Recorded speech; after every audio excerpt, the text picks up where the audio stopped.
নমস্কার বন্ধুরা, চিকেনের তো অনেক রেসিপি আপনাদের সাথে শেয়ার করেছি। কে কোন রেসিপিটা ট্রাই করেছেন আমাকে অবশ্যই কমেন্ট করে জানাবেন। আজকে আরও একটা চিকেনের রেসিপি শেয়ার করব, সেটা হলো চিকেন মহারানি। চিকেন মহারানি রুটি, লুচি, পরোটা, নান, কুলচা, রুমালি রুটির সাথে পরিবেশন করতে পারেন, ভীষণ ভালো লাগে খেতে।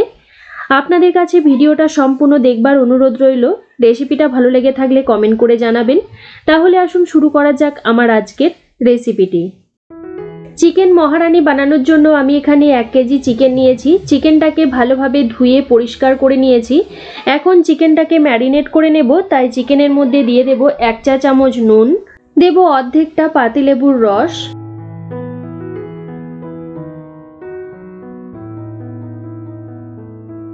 আর দেব হাফ কাপ টক দই, 2 টেবিল চামচ সাদা তেল।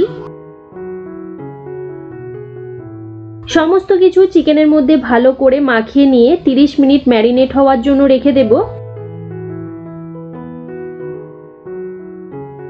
সমস্ত কিছু চিকেনের মধ্যে ভালো করে মাখিয়ে নেওয়া হয়ে গেছে। চিকেনটা ম্যারিনেট হতে হতে ততক্ষণে আমি চিকেন মহারানির জন্য একটা স্পেশাল মশলা বানিয়ে নেব। তাই গ্যাসের মধ্যে কড়াই বসিয়ে নিয়েছি। কড়াইয়ের মধ্যে দিয়ে দেব 5টা শুকনো লঙ্কা, 6টা দেব ছোট এলাচ, 1 চা চামচ গোটা ধনে, দেব 1 চা চামচ গোটা জিরে, 1 চা চামচ গোটা মৌরি, 12 থেকে 15টা দিয়ে দিচ্ছি গোটা গোলমরিচ, আর 1 টুকরো জয়িত্রী। গ্যাসের ফ্লেমটাকে লোতে রেখে আমি নাড়াচাড়া করে এই গোটা মশলাগুলো ভালো করে ভেজে নেব। তবে খুব বেশিক্ষণ সময় ধরে মশলাগুলো একদম পোড়া পোড়া করে ভাজবো না। মোটামুটি 1.5 থেকে 2 মিনিট সময় ধরে নাড়াচাড়া করে আমি মশলাগুলো ভেজে নিলাম। এখন গ্যাসের ফ্লেমটাকে বন্ধ করে দিয়ে মশলাটা ঠান্ডা হওয়ার জন্য একটা প্লেটের মধ্যে ঢেলে নিচ্ছি। মশলাটা ঠান্ডা হয়ে গেলে তারপর গুঁড়ো করে নেব। মশলাটা এখন ঠান্ডা হয়ে গেছে। মিক্সির জারের মধ্যে আমি মশলাগুলো নিয়ে নিচ্ছি।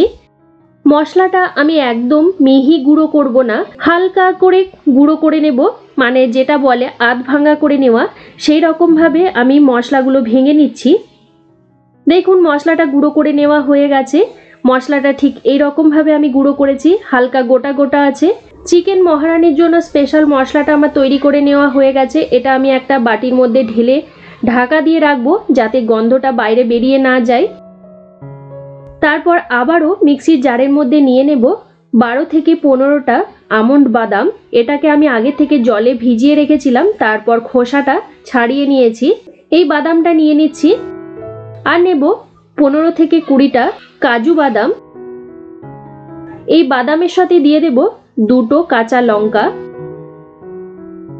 খুব সামান্য পরিমাণ জল অ্যাড করে এই বাদামটাকে আমি পেস্ট করে নিয়ে তারপর ফিরে আসছি।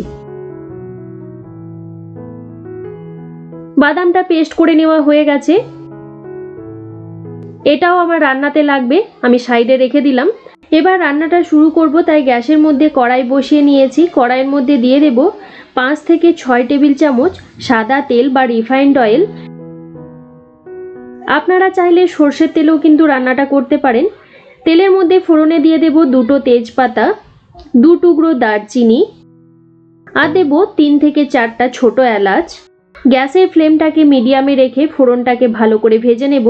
ফোড়ন থেকে যখন সুন্দর গন্ধ বের হতে শুরু হবে, তখন এর মধ্যে দিয়ে দেব 2টো বড় সাইজে কুচি করে রাখা, একদম ছোট করে কুচি করে রাখা পেঁয়াজ। নাড়াচাড়া করে পেঁয়াজটাকে ভেজে নেব।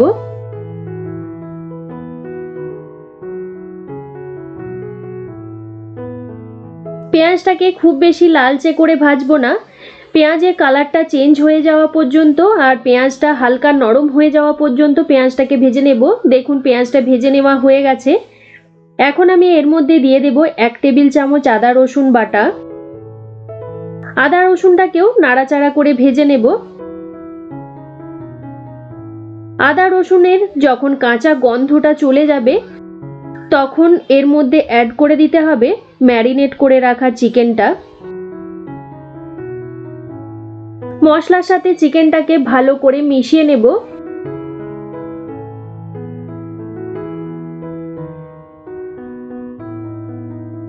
মশলার সাথে চিকেন বেশ ভালোভাবে মিশিয়ে নেওয়া হয়ে গেছে। এখন গ্যাসের ফ্লেমটাকে লোতে করে দিয়ে আমি ঢাকনা বন্ধ করে রান্নাটা করব। 10 মিনিট পর আমি ঢাকনাটা খুলে দিলাম। যেহেতু চিকেনটা টক দই দিয়ে ম্যারিনেট করে রাখা ছিল, তাই চিকেন থেকে দেখুন বেশ অনেকটা পরিমাণ জল বের হয়েছে। একবার ভালোভাবে নাড়াচাড়া করে নিলাম। তারপর এর মধ্যে দিয়ে দেব পেস্ট করে রাখা বাদামটা, যেটা আমি আগে থেকে পেস্ট করে রেখেছিলাম। কাজু বাদাম, আমন্ড বাদাম আর কাঁচা লঙ্কা, সেই পেস্টটা দিয়ে দিলাম। আর দিয়ে দিচ্ছি মহারানীর যে স্পেশাল মশলাটা বানিয়ে রেখেছিলাম, সেই মশলাটা আমি অর্ধেকটা পরিমাণ দিলাম। এবার ভালোভাবে মিশিয়ে নেব।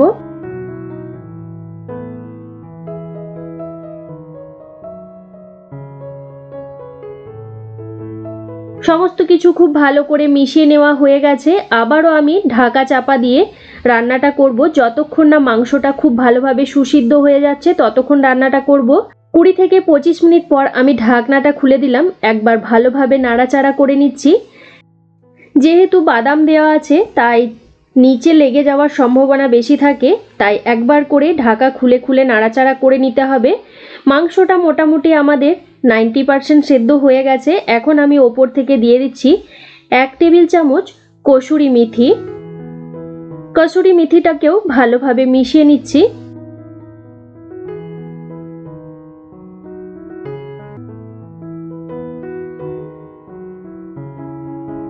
কসুরি মেথিটাকে ভালোভাবে মিশিয়ে নেওয়ার পর এর মধ্যে দিয়ে দেব 4 টেবিল চামচ ফ্রেশ ক্রিম।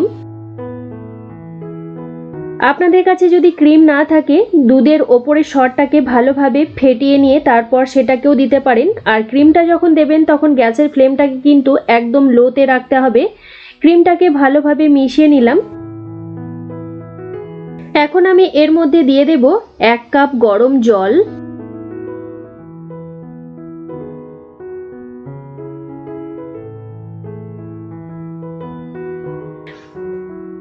জলটা ভালোভাবে চিকেনের সাথে মিশিয়ে নিচ্ছি। তারপর গ্যাসের ফ্লেমটাকে মিডিয়ামে রেখে ঢাকনা বন্ধ করে রান্নাটা করব। আবারও 10 মিনিট পর আমি ঢাকনাটা খুলে দিচ্ছি। দেখুন মাংস কিন্তু আমাদের সম্পূর্ণ সেদ্ধও হয়ে গেছে। আর গ্রেভিটা দেখুন খুব সুন্দর হয়েছে। এটা ঠান্ডা হলে আরও একটু জমে যাবে। সবার শেষে আবারও আমি দিয়ে দেব খুব সামান্য পরিমাণ চিকেন মহারানীর যে স্পেশাল মশলাটা বানিয়ে রেখেছিলাম, সেই মশলাটা।